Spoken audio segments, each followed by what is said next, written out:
All right, so cohabitation again means living together with your partner, having sex, not being married. It can be a testing ground for marriage. And some statistics related to cohabitation is that 50% of cohabitating couples marry within 3 years of starting to cohabitate. And statistics show that the more educated a couple is, the higher likelihood they will to marry, the more connected cohabitation is to marriage. So we talked about how there's more cohabitation and more kids outside of marriage, and bringing those two facts together. Statistics show that half of all births that occur outside of marriage, so half of all babies that are born to parents that aren't married, are actually born to cohabitating couples. So on paper, it looks like all these babies are being born to single parents, when in reality, half of births occurring outside of marriage are to cohabitating couples. With more kids outside of marriage, one statistic related to that is that 15% of single parent households are actually single fathers. We don't hear about that very often, but 15% of single parents are dads. So that number is definitely growing. So, why are people getting married? More people are cohabitating, more people are having kiddos outside of marriage, and less people are getting married than in the past, but people are still getting married. And what research shows is that there's a correlation between marriage and better physical and mental health. Now, this is just correlation, it's not causation, all right? It just means that there's a correlation between better health and marriage. That research shows that marriage is correlated with greater social support, more people there to support you. Marriage is correlated with higher medical and legal benefits. That you can, if you're married, you can be on your spouse's health insurance, right? Legal benefits with tax breaks and such if you're married. um, Legal benefits as well. Like your spouse can make legal decisions for you, or health decisions for you. Research suggests that kids that that have parents that are married shows a correlation with these kids having better health and well-being. Again, this is correlation, not causation. I mean, we're going to talk about how kids that are being raised by single parents and can fare just as well. A lot of times it just has to do with income.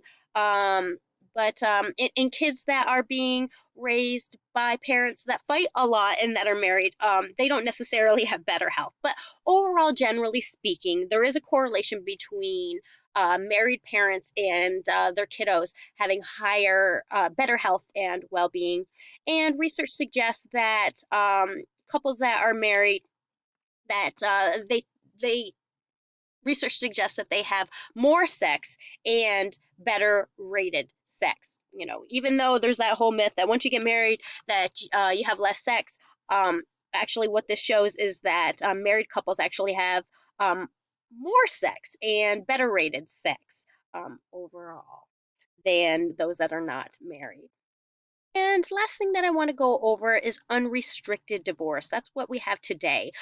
So here with farming days, colonial days, it was restricted divorce. Hardly anybody could get a divorce. We talked about how King Henry VIII had to start a whole new religion so that he could get an annulment from his first marriage, right? And then we had divorce tolerance with the industrial age. But you still had to prove that your partner was doing something wrong, right? Today we have unrestricted divorce, that you can say there's no fault divorce. You don't have to prove that your partner was bad, all right? You can just say, hey, there's irreconcilable differences. We just don't get along, all right? And so let's go over some statistics related to divorce today. So it shows that about 50% of divorces, a little less than 50% of divorces, of marriages end in divorce. that divorces hit a high in the 1980s, and that has a lot to do with how, if you look at the timeline, you see that divorces, the numbers went up as women went into the workforce and as no fault divorces became legal. So we start to see that in the 1980s, 70s, 80s, 60s, 70s, 80s, we see divorces go up, and they hit their highest rate in the 80s. And that was because couples that were married here and weren't happy felt like they could get out of the marriages when it was no fault divorces, when they became legal, as well as women were able to support themselves more because they were out working. So they felt like they could get out of marriages. They weren't stuck. Remember here, because companionate marriages, the wife was often the homemaker, and it was the husband making the money. So you saw, as women go out into the workforce, that gave them more financial independence to get a divorce. But 1980s, you see the rate hit its high, and today it's starting to go down, especially for college educated. High school educated, it's staying about the same, and then for high school, it's actually increasing a little bit. But overall, generally speaking, the divorce rate is starting to go down. The longer that you're together, the less likely you are to divorce. So as you have more and more anniversaries, the less likely you are to get a divorce. Um, Education is correlated with less likelihood of getting divorced. So college educated are more likely to not get a divorce, and that might have something to do with how college educated will wait longer to get married. So they are usually older, and they tend to have more income. So, having higher income, you're more likely to not get a divorce. Some risk factors for divorce: who's more likely to get a divorce is if you marry at a young age. You're immature. Our prefrontal cortex, our decision making part of our brain, our impulse control part of our brain, is not fully developed until our mid 20s. So if you're getting married before your mid 20s, um, we're still very immature, as well as you're probably getting married before you have a college education, so you're going to be struggling financially, perhaps.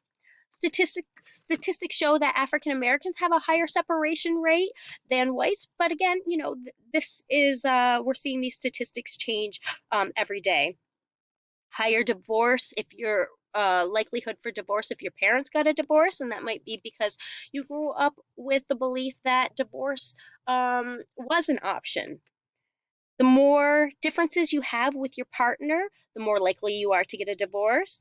If you cohabitate before marriage, the more likely you are to get a divorce. Now, that's just correlation, not causation, and that might be because those who do not cohabitate, they don't cohabitate, they don't live with their partner before marriage, because they are probably more traditional. They are not going to be okay with divorce. If they're not okay with cohabitating because they feel like it's a sin, then they're probably not going to get a divorce. It doesn't mean that the people who don't cohabitate, it doesn't have anything to do necessarily with happiness. It just means that they're more likely, if you're traditional, you're more likely to stick with a marriage, even if you're not happy, because you might feel like it's a sin. Um, you have increased likelihood for a divorce if you lack similarities in interests. Higher likelihood to divorce if there's a pregnancy or if there's kids at marriage, at the time of marriage. I mean, kiddos add stress to the marriage. So what you see with kiddos, with their parents getting a divorce, is that most kids do experience a crisis period. There's some adjustment in terms of mental health, psychosocial development, school. There's going to be about a 2-year period where there's going to be some changes. That there might be a decrease in well-being as they adjust to maybe one income households and adjust to having one parent in the home compared to the two. But most kids do just fine. They resume normal development within 2 years, and a minority, few kids have problems into adulthood. You do find that there's less father involvement after divorce, generally speaking, but that's not true for all families.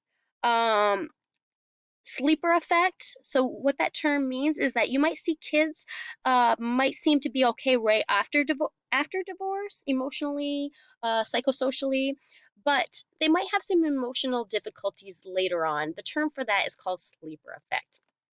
Towards the end of the semester, we might look into and discuss the effects of divorce more. But here's some stuff that I just want you to know: the risk factors and when it was very high, and the statistics surrounding that, and what research shows surrounding kids after divorce.